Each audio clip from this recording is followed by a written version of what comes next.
Hi friends, എല്ലാവർക്കും Hadiya farm എന്ന YouTube ചാനലിലേക്ക് സ്വാഗതം. ഇന്ന് നമുക്ക് സെയിൽ പോസ്റ്റാണ് കേട്ടോ. നമുക്കൊരു മുട്ടയിട്ടുകൊണ്ടിരിക്കുന്നത് ഓറഞ്ച് പുള്ളി ഒരു പെട എല്ലാവരും ചോദിക്കുന്നതാണ്.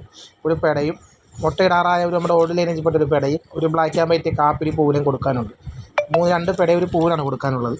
ഈ ഓറഞ്ച് പുള്ളി ഒരുപാട് പേര് ചോദിക്കുന്നുണ്ട് എനിക്ക് ഉണ്ടാന്നൊക്കെ. നമുക്ക് ഒരു ഓറഞ്ച് പുള്ളി ഒരു ഓൾഡ് ലൈനേജിൽപ്പെട്ട ഒരു പെട. ഓറഞ്ച് പുള്ളി മുട്ടയിട്ടുകൊണ്ടിരിക്കുന്നതാണ്. ഓൾഡ് ലൈൻ പെട്ട പെട മുട്ടയിടാറായതാണ്.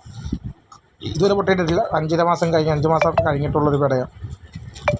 പിന്നെ കാപ്പിരി പൂവ്, ബ്ലാക്ക് ആൻഡ് വൈറ്റ് കാപ്പിരി പൂവിന് ഇത് 3 കൂടെ കൊടുക്കാനുണ്ട്. അപ്പോൾ ആവശ്യമുള്ളവർ എൻ്റെ ഈ നമ്പറിൽ വിളിക്കുക. നമുക്ക് ഓൾ കേരള ഡെലിവറി ഉണ്ട്. അപ്പോൾ വേണവർ എത്രയും പെട്ടെന്ന് വിളിക്കുക. അതുപോലെ വീഡിയോ ഒന്ന് ഫോളോ ചെയ്ത് നോക്കുക, ചാനൽ സബ്സ്ക്രൈബ് ചെയ്ത് നോക്കുക. നമുക്ക് ഇതേപോലെ കോഴിക്കുഞ്ഞുങ്ങളൊക്കെ സെയിൽ പോസ്റ്റ് ഇടാനുണ്ട്. നമുക്കൊരു 10-ാം തീയതി കഴിയുമ്പോൾ ഏകദേശം 19 കുഞ്ഞുങ്ങളെ കൊടുക്കാനുണ്ട്. അപ്പോൾ ആവശ്യമുള്ളവരൊന്ന് വിളിക്കുക, വേണ്ടവർ വിളിക്കുക. സ്ഥലം ആലപ്പുഴയാണ്. എടുക്കേണ്ടവർക്ക് വന്ന് എടുക്കാം. അങ്ങനെ ട്രാൻസ്പോർട്ടേഷൻ ചെയ്യണമെങ്കിൽ അങ്ങനെ ചെയ്യാം. അപ്പോൾ ഓക്കെ, താങ്ക് യു. എല്ലാവരും സബ്സ്ക്രൈബ് ചെയ്യുക.